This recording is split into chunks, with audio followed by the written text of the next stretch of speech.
जय हिंद दोस्तों। कैसे हैं आप लोग। तो आज हम बात करने वाले हैं एक तमिल एंथोलॉजी फिल्म के बारे में जिसमें टोटल 5 कहानियां हैं और इसके हर स्टोरी का कॉन्सेप्ट एकदम अलग है। इस फिल्म का नाम वॉवल्स है और वॉवल्स होते हैं AEIOU और हर कहानी अपने वॉवल से एक मतलब बताती है।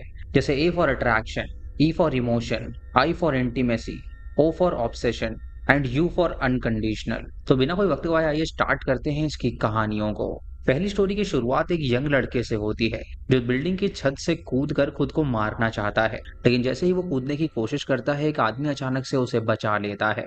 वो बिना कुछ पूछे ही उसकी सारी प्रॉब्लम समझ जाता है और वो कहता है कि उसका लव फेलियर हुआ है, इसीलिए वो अपनी जान देना चाहता है। अब लड़का ये सुन के हैरान हो जाता है और कहता है कि आपको एक कैसे पता। तो आदमी कहता है कि वो चेहरे देखकर सब कुछ जान जाता है और फिर उसे वो एक कहानी सुनाने लगता है, जिसे सुनने के बाद उस लड़के का फैसला बदल जाता है। वो कहानी गोपाल नाम के एक आदमी की होती है और गोपाल ने पूरी जिंदगी सिर्फ अपनी फैमिली के लिए मेहनत की और 50 साल की उम्र तक शादी भी नहीं की थी। वो एक लाइब्रेरी चलाता है और हमेशा सोचता रहता है कि शायद उसकी शादी अब कभी नहीं होगी। लाइब्रेरी में अक्सर एक लड़का आता है जो कि एक दिन उसे बताता है कि उसने गोपाल के लिए एक लेडी देखी है और उसने गोपाल की फोटो उस लेडी को भी भेजी थी और उसे गोपाल पसंद आ गया है, इसीलिए वो लड़की उससे मिलना चाहती है। गोपाल पहले तो उसे मना करता है और कहता है कि इस उम्र में शादी करना ठीक नहीं है, लेकिन लड़का उसे समझाता है कि पहले उसकी प्रोफाइल देखिए और उसके बाद डिसाइड करिए। अब गोपाल इस उनके मान जाता है और वो ऑनलाइन चैटिंग शुरू कर देता है। जिस लेडी से वो बात करता है उसका नाम मीना होता है और उसकी फोटो देखते ही गोपाल शॉक हो जाता है, क्योंकि मीना उसके ही गांव की वो लड़की होती है जिसे वो जवानी में बहुत ही प्यार करता था। फ्लैशबैक में ये दिखाया जाता है कि स्कूल के दिनों में गोपाल सिर्फ मीना को देखने के लिए ही स्कूल जाया करता था और एक बार मीना की साइकिल पंक्चर हो गई थी तो गोपाल ने उसकी मदद करी थी। वो सपने देखता था कि वो दोनों साइकिल पर साथ सफर करेंगे, लेकिन वो कभी हिम्मत नहीं कर पाया था अपने दिल की बात उसे बताने के लिए। अब मीना भी ये बात जानती थी कि गोपाल दूर से उसे बहुत ही देखता है, लेकिन एक दिन गोपाल की माँ ये सब करते हुए उसे देख लेती है और वो समझाती है कि उसके पिता अब गुजर चुके हैं और घर में 2 लड़कियां हैं जिनकी शादी उसे ही करनी है, यानी कि पूरे घर की जिम्मेदारी सिर्फ उसके कंधों पर है। इसी वजह से गोपाल अपने प्यार को भूलकर सिर्फ करियर और फैमिली पर ध्यान देने लगता है, इसीलिए सालों की मेहनत के बाद वो अकेला ही रह जाता है। अब प्रेजेंट में गोपाल मीना से मिलने के लिए तैयार हो जाता है और मीना भी लगभग 50 साल की हो चुकी होती है। गोपाल उसे पहचान लेता है लेकिन मीना उसे नहीं पहचान पाती और बातें करते हुए मीना बताती है कि उसकी शादी हुई थी लेकिन कुछ सालों के बाद ही उसका डाइवोर्स हो गया था। पहले उसने भी सोचा था कि इस उम्र में शादी की क्या जरूरत है, लेकिन एक जान पहचान वाली लेडी ने उसे गोपाल का प्रोफाइल दिखाया और उसके बाद उसने डिसाइड किया कि लड़के को जानने में क्या दिक्कत है। गोपाल भी बताता है कि उसे एक स्टूडेंट ने यहाँ पर आने के लिए फोर्स किया था। अब ऐसे ही वो धीरे धीरे बातें करने लगते हैं और एक दूसरे को पसंद करने लगते हैं और डिसाइड करते हैं कि अब वो लोग शादी कर लेंगे। ये कहानी खत्म करके वो आदमी उस लड़के को ये बताता है कि देखो, 50 साल की उम्र में भी जब जिंदगी किसी की दोबारा स्टार्ट हो सकती है तो तुम अभी 20 साल के हो, इसीलिए तुम्हें अपनी जान देने की कोई जरूरत नहीं है। अब लड़का ये सुन के मान जाता है, लेकिन जैसे ही वो आदमी वहां से चला जाता है वो फिर से छत से कूदने की कोशिश करता है और हैरानी की बात यह होती है कि कूदने के बाद भी वो छत पर ही खड़ा रहता है। तब उसे समझ में आता है कि उस आदमी के पास कोई अलौकिक ताकत है और जब वो उससे पूछता है कि आखिर तुम हो कौन, तब वो आदमी उसे सच बताता है। वो कहता है कि उसने इस कहानी में सिर्फ नाम बदले थे, असल में गोपाल और मीना उसी लड़के के पेरेंट्स थे और उन दोनों की जिंदगी 50 साल की उम्र में दोबारा जुड़ी थी। वो आदमी बताता है कि गोपाल को मिलवाने वाला लड़का और मीना को समझाने वाली लेडी, वो दोनों असल में फरिश्ते थे और उनका काम ये था कि बिना किसी को पता चले उनकी जिंदगी को सही रास्ते पर लाना था। अब ये सच जानने के बाद वो लड़का अपनी जान देने का ख्याल छोड़ देता है और पहली कहानी यहीं पर खत्म होती है। अब दूसरी कहानी की शुरुआत काव्या नाम की एक मॉडल से होती है और वॉइस ओवर में एक आदमी कहता है कि उससे काव्या बहुत पसंद थी, लेकिन उसने ही उसका मर्डर कर दिया था। फ्लैशबैक में दिखाया जाता है कि ये आदमी का नाम राघव है और ये एक फिल्म रिव्यूअर और फोटोग्राफर है। उसके रिव्यूज देखकर काव्या उसे मैसेज करती है और कहती है कि उन दोनों का फिल्मों में टेस्ट लगभग सेम है और दोनों चैटिंग करते हैं और मिलने का प्लान बनाते हैं। उन दोनों की पहली डेट पोस्टपोन हो जाती है क्योंकि राघव बहुत ही ज्यादा बिजी होता है, लेकिन बाद में वो दोनों एक कैफे में मिलते हैं और फिल्म्स के बारे में लंबी बातें करते हैं। इसी दौरान राघव को काव्या बहुत ज्यादा पसंद आ जाती है और वो उसे फोटोग्राफी प्रोजेक्ट्स के लिए मॉडल बनने का ऑफर देता है, साथ ही प्रॉपर पेमेंट का भी वो उसे प्रॉमिस करता है। ये सुन के काव्या खुश हो जाती है और राजी हो जाती है और उसके बाद वो उसके घर फोटो शूट के लिए आती है। अब फोटो शूट के दौरान दोनों एक दूसरे के करीब आ जाते हैं और वहां पे रोमांटिक एटमॉस्फेयर में राघव क्रिएटिव फोटोज लेने के बहाने काव्या को एक कवर के अंदर पोज करवाता है। अब धीरे धीरे वो कवर को इतना कस देता है कि काव्या को सांस लेने में दिक्कत होने लगती है। वो बार बार कहती है कि उसका दम घुट रहा है, लेकिन राघव उसकी बात नहीं सुनता और उल्टा वो उस कवर को रस्सी से और भी ज्यादा टाइट कर देता है। अब कुछ ही देर में काव्या की सांस रुक जाती है और उसकी मौत हो जाती है। और उसके बाद भी राघव बिल्कुल शांत नहीं रहता। वो उसकी डेड बॉडी से बात करता है कि तुमने मुझे कभी भी नहीं पूछा कि मुझे किस तरह की फिल्म्स पसंद है। अगर पूछा होता तो मैं पहले ही बता देता कि मैं कैसा इंसान हूँ। तब ये रिवील होता है कि दरअसल राघव एक सीरियल किलर है और दरअसल उसे एक अजीब सी बीमारी है। वो जो भी क्राइम फिल्म्स देखता है और जैसे उस फिल्म में मर्डर हुए होते हैं, वो सेम उसे कॉपी करके ही मर्डर्स करता है। और इससे पहले वो कई और लोगों का मर्डर कर चुका होता है और सब विक्टिम्स की डिटेल वो एक नोटबुक में लिख कर रखता है। अब काव्या से भी वो माफी मांगता है, लेकिन उसके लिए ये सिर्फ एक पैटर्न कंप्लीट करना था। इसी शॉकिंग ट्विस्ट के साथ ये दूसरी कहानी खत्म हो जाती है। तीसरी कहानी की शुरुआत विशाल से होती है, जो कि बिना हेलमेट अपनी स्पोर्ट्स बाइक को बहुत ही तेजी स्पीड में चला रहा होता है। उसके बाद फ्लैशबैक में दिखाया जाता है कि रात के 12 बजे उसकी वाइफ अश्विनी उसे बर्थडे सरप्राइज देने के लिए जागती है और बाहर एक नया स्कूटर खड़ा होता है। विशाल उसे देखते ही गुस्सा हो जाता है और कहता है कि उसे स्पोर्ट्स बाइक पसंद है और ऐसे स्कूटर उसे बिल्कुल भी नहीं चाहिए। अब अश्विनी प्यार से उसे समझाती है कि उनका एक छोटा बच्चा भी है, इसीलिए अब उन्हें सेफ्टी को पहले ध्यान में रखना चाहिए। इसी वजह से वो उसके लिए गिफ्ट के तौर पे स्कूटर लाई है, ना कि स्पोर्ट्स बाइक। अब विशाल को ये बात बिल्कुल भी पसंद नहीं आती और वो बहुत ही ज्यादा अपसेट हो जाता है, लेकिन अश्विनी के बार बार रिक्वेस्ट करने पर आखिर में वो मान जाता है। घर के अंदर जाने से पहले वो चुपके से अपनी स्पोर्ट्स बाइक को किस करता है, जिससे अश्विनी समझ जाती है कि उसका हस्बैंड अब भी बाइक का ही दीवाना है और इतनी आसानी से वो नहीं बदलने वाला। इसी बात पर वो थोड़ी नाराज होकर अंदर चली जाती है, लेकिन विशाल जब ये देखता है तो वो उसके पास जाकर उसे सॉरी बोलता है और हक करता है और उन दोनों के बीच फिर से रोमांस हो जाता है। अगली सुबह दोनों टेम्पल जाने के लिए रेडी होते हैं और अश्विनी फिर से कहती है कि नए स्कूटर से चलते हैं, लेकिन विशाल कहता है कि एक लास्ट टाइम वो अपनी स्पोर्ट्स बाइक चलाना चाहता है। अब टेम्पल में पूजा करके दोनों घर लौट आते हैं और रात को विशाल के फ्रेंड्स बर्थडे ट्रीट मांगते हैं, इसीलिए वो बाहर जाने की परमिशन लेता है। अश्विनी फिर उसे इंसिस्ट करती है कि वो स्कूटर को लेकर जाए, लेकिन विशाल फिर से अपनी स्पोर्ट्स बाइक लेकर निकल पड़ता है। ऊपर से वो हेडफोन्स भी पहन लेता है, जबकि अश्विनी उसे मना करती रहती है, लेकिन वो अपनी वाइफ की कहाँ सुनने वाला था। अब रात को हाई स्पीड में बाइक चलाते हुए एक टर्निंग पॉइंट पर उससे एक लड़की टकरा जाती है और विशाल घबरा जाता है और तुरंत उसके पास भाग कर जाता है और वो उसका चेहरा देखकर शॉक हो जाता है, क्योंकि वो लड़की कोई और नहीं बल्कि श्वेता होती है, जिसे वो पहले से जानता था। वो उसे होश में लाने की कोशिश करता है, लेकिन उसका कोई भी रिस्पॉन्स नहीं मिलता, इसीलिए वो उसे तुरंत हॉस्पिटल लेकर जाता है। अच्छी बात यह होती है कि श्वेता ने हेलमेट पहना हुआ था, इसीलिए उसकी चोट सीरियस नहीं होती। विशाल का एक डॉक्टर दोस्त हॉस्पिटल में काम कर रहा होता है, जो कि तुरंत ट्रीटमेंट शुरू कर देता है। पर विशाल खुद को ही दोष देता रहता है कि हाई स्पीडिंग की वजह से यह एक्सीडेंट हुआ है। तभी उसे अश्विनी का फोन आता है और वो पूछती है कि तुम कहाँ पर हो। तो विशाल उससे झूठ बोलता है कि एक फ्रेंड का एक्सीडेंट हो गया है और वो अभी हॉस्पिटल में है। ये सुनकर अश्विनी उससे कहती है कि तुम टेंशन मत लो, अपने दोस्त के साथ ही रहो और उसका ख्याल रखो। इधर डॉक्टर बताता है कि श्वेता के लिए एक रेयर ब्लड ग्रुप का ब्लड चाहिए होगा, पर विशाल तुरंत अपने एक दोस्त को फोन करता है जिसका ब्लड ग्रुप मैच करता है और उसका दोस्त मान जाता है और वहां पे ब्लड डोनेट करता है और उसके बाद वापस जाने लगता है। जब वापस आ रहा होता है तो विशाल उसे अपना हेलमेट दे देता है और कहता है कि बिना हेलमेट के बिल्कुल मत जाना। इससे हमें पता चलता है कि इस इंसिडेंट के बाद उसकी सोच धीरे धीरे बदल रही है। अब ऑपरेशन के बाद डॉक्टर बताता है कि कोई डेंजर नहीं है और श्वेता जल्दी होश में आ जाएगी। ये सुन के विशाल खुश हो जाता है और उसे देखने के लिए वो रूम में जाता है और यही फ्लैशबैक में रिवील होता है कि दरअसल श्वेता और विशाल सिर्फ फ्रेंड्स नहीं थे, बल्कि पहले वो एक दूसरे से प्यार करते थे। श्वेता हमेशा विशाल को स्पीड में बाइक चलाने से मना करती थी और एक बार जब विशाल सिर्फ 10 मिनट में उसके पास पहुंच गया था, तब उसने उसे डांट लगाई थी कि इतनी तेज बाइक चलाना वो बंद कब करेगा। धीरे धीरे ये बात उनके रिलेशनशिप में सबसे बड़ा इशू बन गई थी और श्वेता दरअसल एक डॉक्टर थी और उसने अपनी आंखों के सामने एक प्रेग्नेंट वुमेन का केस देखा था, जिसे एक ओवर स्पीडिंग बाइकर ने टक्कर मार दी थी।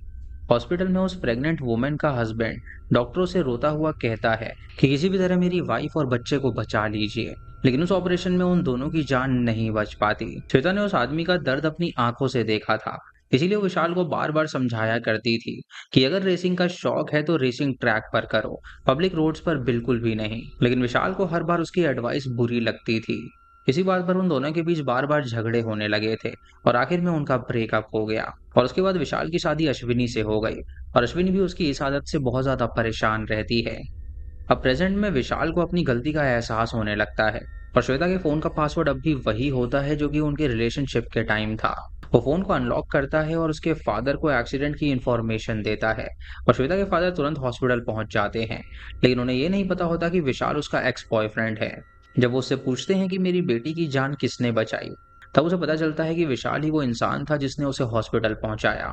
विशाल जाने से पहले श्वेता के बैंडेज पर सॉरी लिखकर चला जाता है और घर लौटकर वो अश्विनी के दिए हुए स्कूटर को देखकर समझ जाता है कि उसकी वाइफ हमेशा से सही थी। वो डिसाइड करता है कि अब से वो स्पोर्ट्स बाइक नहीं चलाएगा और स्कूटर ही यूज करेगा और कभी ओवर स्पीडिंग नहीं करेगा। घर पहुंचते ही वो अश्विनी को गले लगाकर उससे माफी मांगता है और अश्विनी समझ जाती है कि विशाल को अपनी गलती का एहसास सच में हो चुका है। और इसी इमोशनल नोट पर यह तीसरी कहानी खत्म हो जाती है। इसके बाद हमारी चौथी कहानी शुरू होती है। एक नर्स बीच के पास बैठी होती है और वो बताती है कि हॉस्पिटल में काम करते हुए उसने बहुत तरह के पेशेंट्स देखे हैं और हर पेशेंट की अपनी अलग कहानी है। अब वो स्वाति नाम की एक पेशेंट की कहानी सुनाती है। दरअसल स्वाति को बहुत सारी हेल्थ प्रॉब्लम्स हैं और वो चल भी नहीं सकती, इसीलिए वो परमानेंटली हॉस्पिटल में ही रहती है। नर्स जो होती है वो बहुत ही चीयरफुल नेचर की है और हॉस्पिटल के एक वार्ड बॉय के साथ उसकी लव स्टोरी भी चल रही होती है। अब नर्स रोज स्वाति से बात करने की कोशिश करती है, लेकिन स्वाति किसी से बात नहीं करती। उसकी जिंदगी बोर और उदासी से भरी हुई होती है। एक दिन उसके पास एक बुके आता है जिसमें एक नोट लिखा होता है कि आप मुस्कुराती हुई बहुत ज्यादा अच्छी लगेंगी। ये पढ़ के स्वाति सोचती है कि जरूर ये नर्स ने भेजा होगा, लेकिन नर्स से पूछने पर नर्स उसे मना कर देती है और कहती है कि मैंने ये नहीं भेजा है। अब अगले दिन फिर से उसे एक बुके आता है और हर बुके के साथ एक नया मोटिवेशनल मैसेज होता है जो कि उसे स्माइल करने पर मजबूर कर देता है। वो मैसेज उसे मोटिवेट करते हैं और लोगों से बात करने के लिए। अब धीरे धीरे नोट्स में लिखा होता है कि लिखने वाला इंसान स्वाति को बहुत ही पसंद करता है और बहुत जल्द वो उससे आकर मिलेगा। स्वाति ये देखकर समझ जाती है कि ये किसी लड़के का काम है, लेकिन वो कौन है उसे कुछ भी नहीं पता। अब हर रोज हॉस्पिटल के पास आते जाते हुए लोगों को वो ऑब्जर्व करना शुरू करती है और एक आदमी बार बार उसे देखकर स्माइल करता है जिसका नाम कमल होता है। एक दिन स्वाति नर्स से व्हील चेयर रोकने को कहती है और वो सीधा कमल से पूछ लेती है कि क्या ये सब बुके और लेटर्स तुम भेज रहे हो। तो कमल बिना झिझक के उसे हाँ बोल देता है और कहता है कि स्वाति उसे बहुत ज्यादा पसंद है। स्वाति उसे तुरंत मना कर देती है और उससे कहती है कि उसकी हेल्थ बहुत ज्यादा खराब है और कोई भी सच्चे दिल से उसे प्यार नहीं कर सकता। अब शायद कमल उसके साथ मजाक कर रहा होता है और कमल कहता है कि उसकी इंट्यूशन गलत है और उसे उसकी बातों पर भरोसा करना चाहिए। लेकिन स्वाति उसकी बात मानने के बजाय नर्स को बुलाकर वहां से चली जाती है। अगले दिन कमल फिर से बुके लेकर वेट कर रहा होता है और नर्स उन दोनों को बात करने के लिए थोड़ा प्राइवेसी दे देती है। कमल बार बार स्वाति को समझाता है कि उदासी में जीने से कुछ भी नहीं बदलने वाला। अगर उसकी लाइफ में मुश्किलें हैं तो उन मुश्किलों का जो हल है वो उसकी मुस्कुराहट है। स्वाति कहती है कि उसका इस जिंदगी से भरोसा उठ चुका है और अब कुछ भी नहीं बदलने वाला। कमल फिर भी उसे एनकरेज करता रहता है कि कम से कम वो उससे बात तो करे। इसी बीच नर्स अपने वार्ड बॉयफ्रेंड के साथ बातों में बिजी हो जाती है और कमल मजाक में कहता है कि देखो वो लोग भी प्यार कर रहे हैं। लेकिन स्वाति फिर भी उसे अवॉइड करती रहती है। अगले दिन वो गुस्से में पूछती है कि आखिर तुम रोज मुझे परेशान क्यों कर रहे हो। तो कमल उसे अपनी असली वजह बताता है। वो कहता है कि वो एक फोटोग्राफर है जिसे खूबसूरत चीजों की फोटो लेना बहुत ज्यादा पसंद है।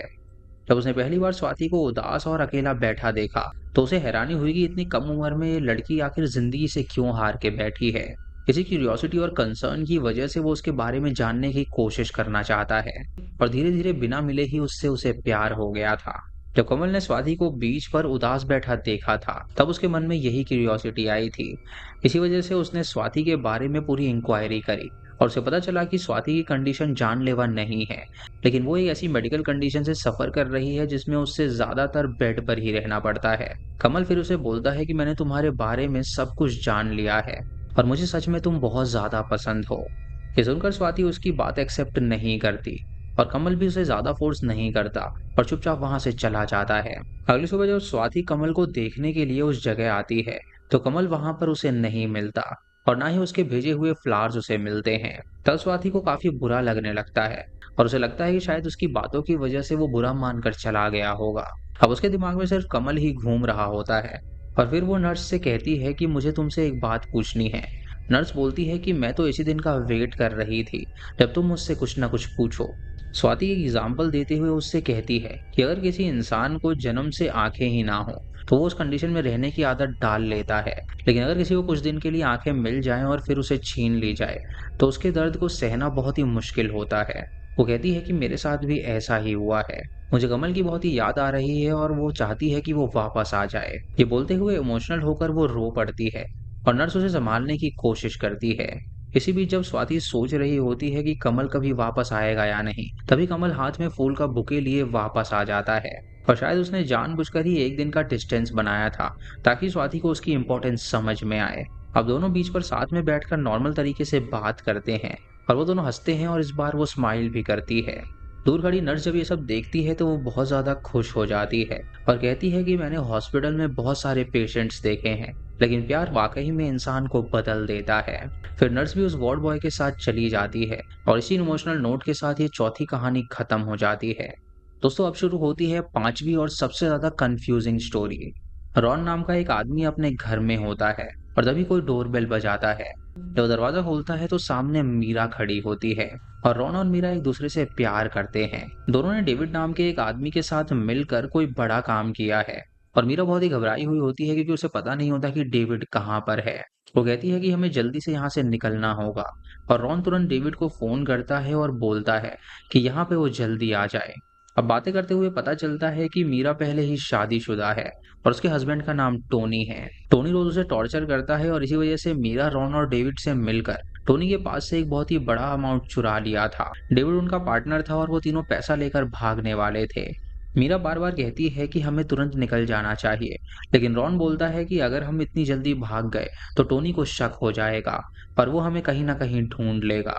इस बात पर रॉन गुस्से में मीरा से बदतमीजी करने लगता है और सदरा तक वो पकड़ लेता है उसे मारने के लिए। थोड़ी देर बाद उसे अपनी गलती का एहसास होता है और वो उसे सॉरी बोलता है और मीरा कहती है कि टोनी तो मुझ पर पहले ही टॉर्चर करता था और अब तुम भी ऐसा ही बिहेव करोगे तो मैं कहाँ पर जाऊंगी। अब रॉन फिर समझाता है कि डेविड के आने का वेट करो और फिर हम तीनों साथ में यहाँ से भाग निकलेंगे। जब रॉन पैसा जमा कर रहा होता है और वो पलट कर देखता है कि मीरा उस पर गन तान कर खड़ी है, वो कहती है कि पहले टोनी ने मेरी जिंदगी बर्बाद करी और अब तुम भी उसकी तरह ही बन रहे हो। मुझे कैसे यकीन होगा कि आगे चलकर तुम मुझे टॉर्चर नहीं करोगे, इसीलिए मैं पैसा लेकर अकेली ही यहाँ से निकल रही हूँ और तुम्हारी कहानी यहीं पर खत्म कर दूंगी। रॉन उसे रोकने की कोशिश करता है लेकिन मीरा उस पर गोली चला देती है और अगले ही पल पता चलता है कि ये सब सिर्फ रॉन का ड्रीम था। रॉन डर जाता है और वो सोचता है कि कहीं ये सच ना हो जाए, इसीलिए वो अपनी गन छुपाकर रेडी रहता है। अब थोड़ी देर बाद सच में उसकी डोर बेल बजती है और जब वो दरवाजा खोलता है तो मीरा उसके घर आती है जैसा कि उसने सपने में देखा था। वो फिर डेविड को फोन करने के लिए बोलती है और सब कुछ यहाँ पर ऐसा ही हो रहा था जैसे उसके ड्रीम में हुआ था। मीरा फिर जल्दी से भागने की बात करती है और रॉन सपने की वजह से उससे पूछता है कि क्या मैं भी टोनी की तरह ही तुम्हें टॉर्चर करता हूँ। तो मीरा हैरान होकर कहती है कि तुम और टोनी एक जैसे बिल्कुल भी नहीं हो। टोनी बहुत ही बुरा आदमी है लेकिन तुम मुझे बहुत ज्यादा प्यार करते हो। ये सुनकर भी रॉन को उसकी बातों पर भरोसा नहीं होता। जब मीरा अपने बैग में हाथ डालती है तो रॉन को लगता है कि वो गन निकालने वाली है, इसीलिए पहले ही अपनी गन निकाल लेता है। असल में वो सिर्फ लाइटर निकाल रही थी, लेकिन रॉन जल्दीबाजी में उस पर गोली चला देता है और अगले सेकंड रिवील होता है कि ये सब रॉन का नहीं बल्कि मीरा का ड्रीम था। और अब मीरा भी डर जाती है कि कहीं रॉन उसे ना मार दे। उसके बाद फिर से वही सीन रिपीट होता है। डोरबेल बजती है और मीरा घर के अंदर आती है और डेविड को फोन करने के लिए कहती है। इस बार रॉन अपने सपने को याद करके डरा हुआ होता है और मीरा अपने सपने को याद करके डरी हुई होती है, इसलिए दोनों एक दूसरे पर गन तान देते हैं और इसी बीच उन्हें अलग अलग डायरेक्शन से आवाज सुनाई देने लगती है। जब वो देखते हैं तो उन्हें अपने ही जैसे दो वर्जन्स नजर आते हैं और ये सब असल में ड्रग्स की वजह से होने वाली हेलुसिनेशंस होती हैं। रियलिटी में वहां सिर्फ रॉन और मीरा ही होते हैं और दोनों कंफ्यूजन में सोचते रहते हैं कि गोलियां चलाएं या नहीं। आखिरकार दोनों एक साथ फायरिंग कर देते हैं और दोनों ही गोली लगने से वहीं पर गिर जाते हैं। मरते वक्त उन दोनों को एहसास होता है कि उन दोनों ने जल्दबाजी और शक की वजह से अपनी ही जान ले ली। अब कुछ देर बाद डेविड वहां पर पहुंचता है और उसे फोन किया गया था लेकिन वो तब तक वहां पर नहीं आया था। वो आराम से सारे पैसे उठा लेता है और अब समझ में आता है कि रॉन और मीरा के दिमाग में कंफ्यूजन और हेलुसिनेशन जो चल रही थी उसके पीछे कोई और नहीं बल्कि डेविड का हाथ था। शायद उसने ही दोनों को ड्रग किया था ताकि वो एक दूसरे पर शक करें और एक दूसरे को मार दें और उसके बाद वो सारा पैसा लेकर वहां से निकल जाए। जब डेविड पैसे लेकर वहां से निकल रहा होता है तो एक अननोन आदमी उस पर गोली चला देता है और हो सकता है कि वो टोनी है या फिर कोई और। लेकिन उससे पहले ही एक और ट्विस्ट आता है। पता चलता है कि ये सब डेविड का भी ड्रीम था। जैसे रॉन और मीरा को अलग अलग ड्रीम्स आए थे, वैसे ही डेविड को भी फ्यूचर का एक डरावना सपना आया था। वो सोचने लगता है कि कहीं ये सब सच ना हो जाए। इसी वक्त उसे रॉन का फोन आता है जो ये कहता है कि डेविड कहाँ पर है, तो जल्दी यहाँ पर आ। और डेविड तैयार होकर तुरंत वहां पर निकल पड़ता है। इसी सस्पेंस और कंफ्यूजन एंडिंग के साथ ये पांचवी शॉर्ट फिल्म भी खत्म हो जाती है। तो दोस्तों ये थी इसकी पांचवी कहानी और ये काफी यूनिक और डिफरेंट थी, जो कि पर्सनली मुझे काफी ज्यादा पसंद आई। इन पांचों कहानियों में से आपकी फेवरेट कहानी कौन सी है, आप हमें कमेंट सेक्शन में जरूर बताइएगा। और अगर आप चैनल पे नए हैं तो इसे सब्सक्राइब करें और बेल आइकन दबाएं नोटिफिकेशंस के लिए। और दोस्तों वीडियो को लाइक और शेयर करना बिल्कुल मत भूलिएगा। तो मैं मिलता हूँ आपको अगली वीडियो में, तब तक के लिए जय हिंद।